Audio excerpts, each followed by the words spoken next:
안녕하세요. 대기업의 이경민입니다. 하나에어로스페이스입니다. 드디어 오늘 재상장을 했습니다. 오늘 시장 반응은 과연 어땠을까요? 그에 따라 주가 상승 여부, 지속도 계속 살펴봐야 되겠는데요. 오늘은 재무제표까지 간단하게 살펴보면서 정리해 보도록 하겠습니다. 시작하겠습니다. 하나에어로스페이스가 재상장 첫날 시장에서 긍정적인 반응을 보이고 있습니다. 어떻게 보면 시장에서 기대감이 그냥 그대로 흡수하면서 반영되고 있다라고도 볼 수 있겠는데요. 이렇게 초기 상승은 또 투자자들한테 재상장에 따른 이 기회와 새로운 인식을 주기도 하죠. 그래서 이 긍정적인 신호를 그대로 흡수했다라고도 볼 수 있겠는데요. 보시는 것처럼요, 주가가 이동평균선 위에서 안정적인 상승세 흐름을 보이는지가 중요한데, 다행히도 그런 흐름을 보여주고 있지 않나라고도 보여지고 있습니다. 이동평균선이 지지선 역할을 하고 있다라고도 보여지면서 주가가 지속적으로 상승할지 여부가 중요하게 되는데요.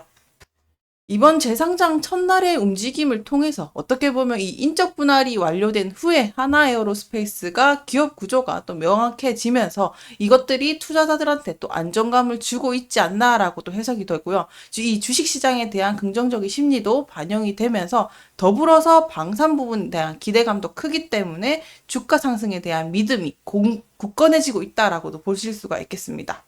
자, 그러면 기대감만 있는 걸까요? 또 리스크도 생각을 해봐야 되겠는데요. 아무래도 이 인적 분할, 그리고 재상장, 거래 재개 초기에는 아무래도 불확실성인 측면도 분명히 따릅니다. 그래서 일부 매도자들한테도 매도세가 이어질 수가 있는 건데요.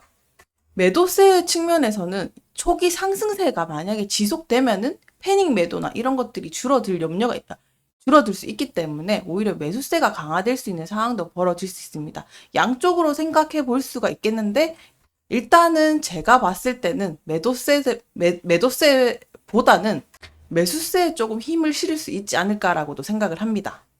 아무래도 그런 이유는 또 거래량에서 찾을 수가 있겠는데, 보시는 것처럼 거래량이 또 증가하고 있기 때문에 그만큼 투자자들한테 관심이 집중되고 있다는 것도 나타내고 있습니다. 그래서 이 거래량을 밑바탕으로 해서 주가의 지속적인 상승을 뒷받침할 수 있지 않을까라고도 보여지는데요. 그러면 여기서 냉정하게 기대감과 이 실적 간의 갭이 존재하는지도 포인트를 잡아주시면 좋을 것 같습니다.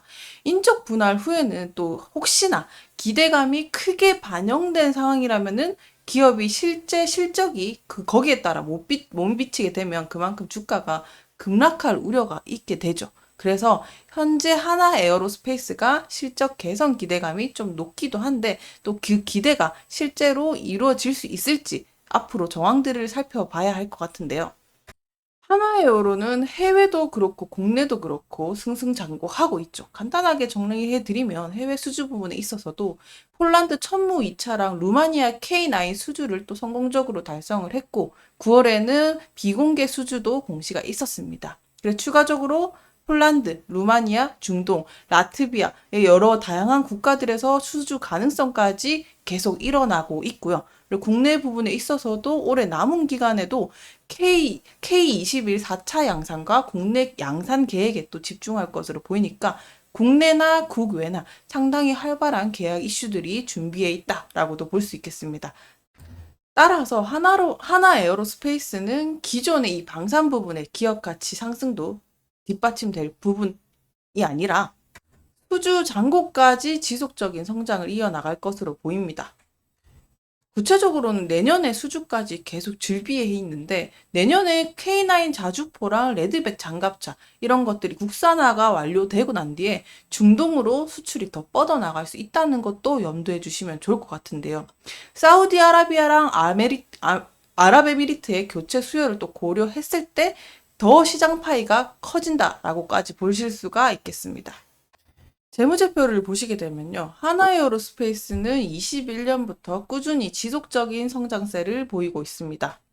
여기서 살펴볼 핵심은 ROE, 자기자본 이익률이 지금 증가를 하고 있는데 어떻게 보면 시장에서 긍정적인 신호를 주고 있다는 것도 정리가 될 수 있을 것 같고요. 그리고 영업이익률 측면에서도 계속 상승을 하고 있는데 이것은 곧 회사가 그만큼 경영 효율성이 개선되고 있다는 뜻이기도 합니다. 이어서 살펴볼 것들이 EPS가 있는데요. EPS도 마찬가지로 주당 순이익이 상승하는 모습을 보여주면서 또 긍정적인 요소를 한 번씩 더하고 PER 또한 저평가 상태에 있는 것을 보여주고 있는 건데요. 그래서 전체적으로 종합적으로 정리를 했을 때 하나에어로스페이스가 매출과 수익성 모두 개선되는 추세를 보이고 있다. 이렇게 정리를 할 수 있을 것 같고요. 이 방산 부문에 대한 긍정적인 베이스, 전반적으로 성장 전망이 보인다. 이렇게 정리를 할 수가 있을 것 같습니다.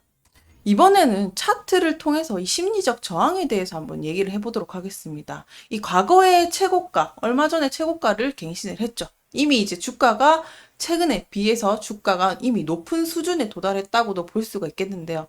상승세가 또 지속될 경우에는 이 심리적 저항 구간에 곧 도달할 가능성이 있기 때문에 이 부분을 또 조금 초점을 맞춰 주셔야 할 것 같고요. 또 다르게 얘기하면 재무제표와 주가 차트, 심리 여러 가지 종합적으로 봤을 때 어떻게 보면은 이 주가가 높은 기대감이 또 반영이 되고 실적도 뒷받침되어 거의 물이 오른 상태라고도 볼 수 있는 이 시점에서 만약에 실적이 또 그만큼 충족해 주지 못할 때는 추가적으로 주가가 하락할 위험은 항상 존재한다는 것을 염두를 해 주시면 좋을 것 같습니다. 좋을 때 위험성도 염두에 주시는 건 좋으니까 그런 부분은 꼭 참고를 해 주시고 그럼에도 불구하고 현재까지 하나에어로스페이스 기대감과 실적 이 모든 게 맞물리게 되면서 충분히 그 기대감도 실적이 뒷받침해주고 있다. 이렇게 정리를 해주실 수 있을 것 같습니다. 마지막으로 미국의 PC 개인 소비 지출 지수 발표를 또 앞두고 있는데요. PC 지수 발표를 앞두고 대기 심리가 작용을 하고 있습니다. 그렇다면 이 PC 지수랑 하나에어로스페이스가 어떤 연관성이 있고 왜 주목을 해야 되는지 살펴드리면요. PC 지수는요, 미국 경제 소비 지출을 측정하는 지표입니다. 따라서 인플레이션과 소비자 신뢰를 그대로 반영을 하는 것인데 만약에 이 지수가 예상보다 긍정적으로 발표가 되면 이것은 경제 회복에 대한 신뢰가 증가하고 소비자랑 기업 지출이 늘어날 가능성이 높게 됩니다. 따라서 왜 방산이랑 연결이 되어 있냐? 방산 지출이 증가할 여력이 된다는 겁니다. 경제가 안정되면 정부랑 민간 부분에서는 방산 관련 지출이 증가할 수 있게 되고 이것은 곧 방산 기업의 수익의 증가로 이어질 수 있기 때문에 이런 연결고리를 잘 살펴보셔야 하는데요. 경제가 안정될 때는 방산 예산을 늘리는 경우도 있으니까 이런 추이를 꼭 살펴주시길 바라고요. 이번 PC 발표, 또 중요한 이유는 이 시장 반응이 투자자들의 심리에 영향을 미치기 때문에 이게 또 포인트가 될 것 같은데요.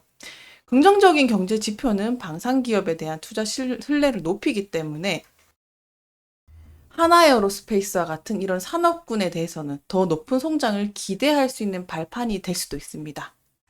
다시 말해서 이 기대는 더욱 확고화될 수 있는 발판이 될 수 있다는 말이죠. 마지막으로 정리를 해보겠습니다. 이번 인적 분할 하나에어로스페이스가 방산 부분에서 더욱 집중할 수 있는 구조를 만들었습니다. 그리고 영업이익과 수익성 개선도 나타나고 있습니다. 더불어서 지정학적인 요소, 중동 지역의 군사적 긴장과 함께 국제 방산 협력으로 국내와 해외의 방산 수요는 꾸준히 증가하고 있는 것은 매출 성장으로 이어질 수 있겠습니다. 네, 오늘도 시청해 주셔서 감사합니다.